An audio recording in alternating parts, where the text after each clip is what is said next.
में लगी है। अच्छा, विपक्षी कह रहे हैं कि खुद नहीं पढ़े दूसरों के साथ भी खिलवाड़ कर रहे हैं, ऐसे प्रधानमंत्री को जल्दी इस्तीफा देना चाहिए और यहाँ पे शिक्षा मंत्री को भी यहाँ से जल्दी बर्खास्त अपने आप को कर देना नहीं, बर्बाद का नहीं देंगे इस्तीफा तो पब्लिक मारेगी,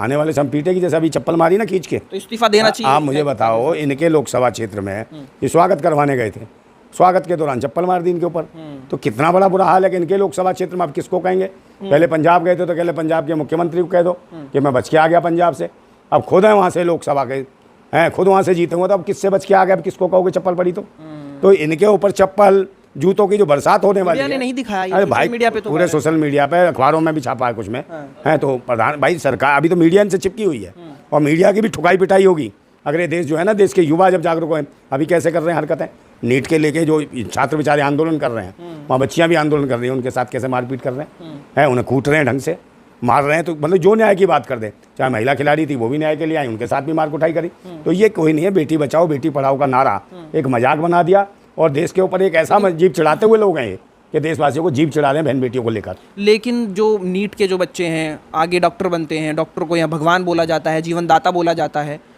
इस विभाग को तो काफ़ी ज़्यादा सतर्क होना चाहिए ना, कहीं से भी कोई धांधली ना हो, क्योंकि गरीब जो तकवे का बच्चा है वो नीट के थ्रू डॉक्टर बन जाता है। पहले नंबर तो देखो वो नहीं कि शिक्षा मंत्री हो या प्रशासन, साथ हमने एक आदमी के लिए कहने का मतलब नहीं है, उस सिस्टम को उससे जुड़े हुए हर आदमी को सस्पेंड करना चाहिए, निलंबित करना चाहिए, चाहे उससे जुड़े हुए 1000 आदमी हो, उनको सबको निलंबित करो। क्योंकि सरकार में ना रेल सही से काम कर रही है, उसमें भी कहीं ना कहीं दिखाई दे जाता है। वहीं पे अगर देखा जाए तो दिन दहाड़े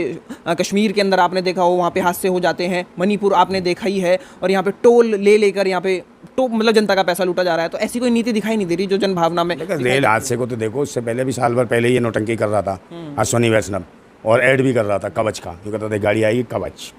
कवच कवच, उन्होंने कहा पीछे से कोई गाड़ी आएगी 500 किलोमीटर दूरी रुक जाएगी किसी भी स्थिति में, तो ये कवच कहाँ घुस गया, ऊपर चढ़ गया तो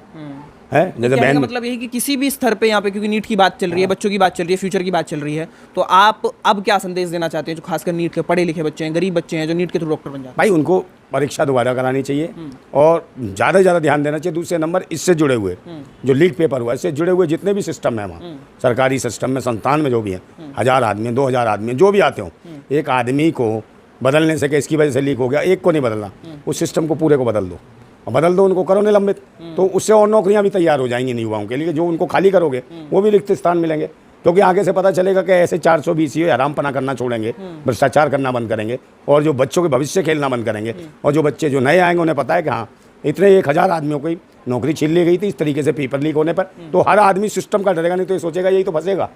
एक आदमी फंसेगा, इसकी वजह से मजे से करते हैं और उसका चेहरा कर देते हैं। तो भाई हजारों करोड़ों रुपए कमा लिया, एक आदमी को सस्पेंड भी कर दोगे, बर्खास्त भी कर दोगे, निलंबित भी कर दोगे, तो उसके बाद तो उस हजारों करोड़ रुपया कमा के बैठा होगा, लाखों कमा लेते हैं, करोड़ों रुपए कमा लेते हैं, तो इतने तो मुझे लगता है पूरे जीवन में सरकारी नौकरी करेंगे तो भी नहीं कमाएंगे। तो एक घोटाले से जब करोड़ों रुपया कमा के बैठ जाएंगे तो उन्हें काहे की दिक्कत है, सस्पेंड हो या ना हो, तो सिस्टम को सस्पेंड करो उसको पूरे, और कहीं ना कहीं जो आपका शिक्षा मंत्री है उसको भी इस्तीफा देने की जरूरत है। अगर नहीं देता तो प्रधानमंत्री को स्वयं अपने संज्ञान में लेते हुए से खुद निलंबन के लिए मजबूर कर देना चाहिए, बर्खास्त करे अपनी सरकार से। चलिए, नीट के जो बच्चे हैं अभी काफ़ी ज़्यादा सड़कों पे भटक रहे हैं, उनको भी समझ नहीं आ रहा आखिर उनके साथ ये हुआ क्या है। ऐसे ही खबरें दिखाते रहेंगे अलग अलग लोगों से और आपकी आवाज़ उठाते रहेंगे, हम भी आपके साथ हैं, यही संदेश है। जो भी आपका ओपिनियन है इस वीडियो को आगे बढ़ाएं ताकि आपको भी सपोर्ट मिले और चीज़ों को समझने में भी लगे कि आखिर कौन कौन क्या घोटाला कर रहा है, ये सारी चीज़ें। बहुत बहुत शुक्रिया।